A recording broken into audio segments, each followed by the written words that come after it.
المورد پاکستان اور جی سی I L کے ساتھ آپ کا تعلق کیا ہے؟ کس حیثیت میں آپ ان اداروں سے وابستہ ہیں؟ میں نے کئی برس پہلے یہ فیصلہ کر لیا تھا کہ اب عمر کے تقاضوں کے لحاظ سے مجھے اپنے علمی اور فکری کاموں ہی کے لیے خاص ہو جانا چاہیے۔ اس کے علاوہ میں یہ دیکھ رہا تھا کہ اب جو لوگ ذمہ داریاں سنبھال رہے ہیں وہ بھی بہت حد تک معاملات کو سمجھ چکے ہیں، مجھے بھی جانتے ہیں، میرے فکر کو بھی جانتے ہیں۔ توقع یہی ہے کہ وہ خیر و خوبی کے ساتھ ان اداروں کو سنبھال لیں گے۔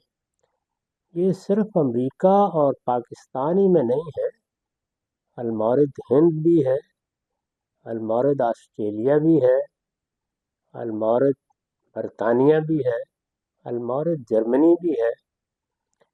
بہت سے ملکوں میں لوگوں نے اس نام سے یہ ادارے بنا لیے تھے۔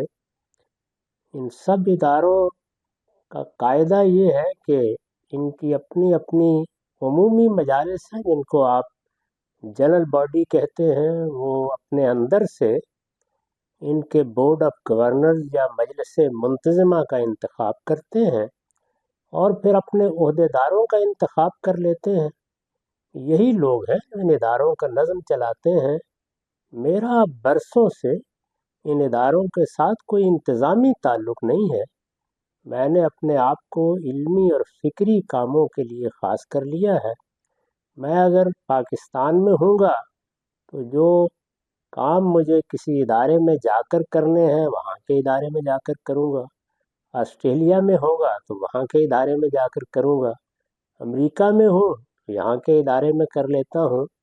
ان اداروں کے نظم سے، ان کی مالیات سے، ان کے معاملات سے، ان میں جو فیصلے کیے جاتے ہیں ان سے میرا کسی قسم کا کوئی تعلق نہیں ہے۔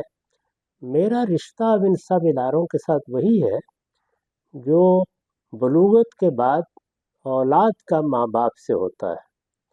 میرے لیے یہ سب میرے بچوں کی طرح ہیں، کام کر رہے ہیں۔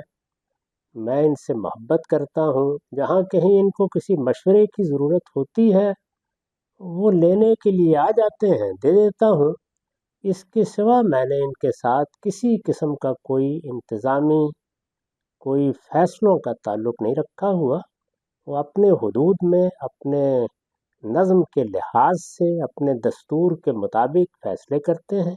اپنے اپنے ملکوں میں باقاعدہ طریقے سے رجسٹرڈ ہے، اپنے تمام حسابات حکومتوں کے سامنے پیش کرتے ہیں، اور اگر مجھے کوئی کسی موقع پر شکایت ملتی ہے تو میں اس پہ توجہ دلا دیتا ہوں۔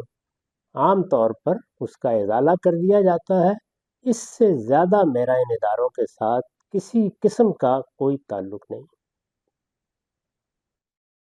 غامدی صاحب، آپ فرماتے ہیں کہ آپ کا ان اداروں کے ساتھ کوئی انتظامی تعلق نہیں ہے۔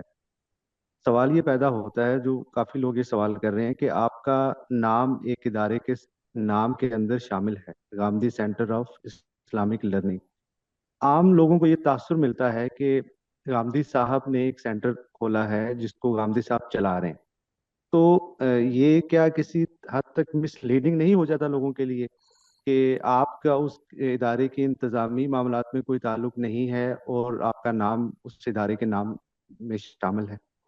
میں جب یہاں آیا تھا، یعنی امریکہ منتقل ہوا تھا، تو یہ ادارہ مجھ سے پہلے یہاں قائم ہو چکا تھا اور المورد کے نام سے کام کر رہا تھا۔ اس کے ذمہ دار لوگوں نے مجھے بتایا کہ انہیں یہاں اس نام کے ساتھ کام کرنے میں مشکلات پیش آتی ہیں۔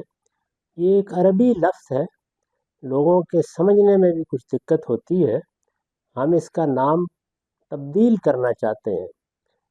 تو میں نے انہیں مشورہ دیا کہ سب اداروں کا ایک ہی نام ہے، آپ اس کے کام کے لیے کوئی شعبہ ایسا بنا لیجئے جس کا آپ تعارف کرا سکیں۔ اس میں انہوں نے اصرار کیا کہ ہمارے لیے زیادہ آسان یہ ہے کہ ہم تمہارے نام پر اس سینٹر کا نام رکھ لیں۔ یہ بالکل ایسا ہی تھا جیسے اقبال کے نام پر، مولانا سید ابواللہ صاحب مودودی کے نام پر، قائد اعظم کے نام پر، سر سید کے نام پر دسیوں ادارے قائم ہیں۔ ان کی زندگی میں بھی قائم ہوئے ہیں، ان کے بعد بھی قائم ہے۔ یہ بالکل ایسے ہی ہے۔ ان لوگوں نے یہ خود فیصلہ کیا. میں نے تو بڑی حد تک کوشش کی کہ کوئی اور بہتر تجویز ان کو دے دوں، لیکن انہوں نے اصرار کیا تو پھر میں نے اجازت دے دی. اس سے زیادہ کچھ نہیں.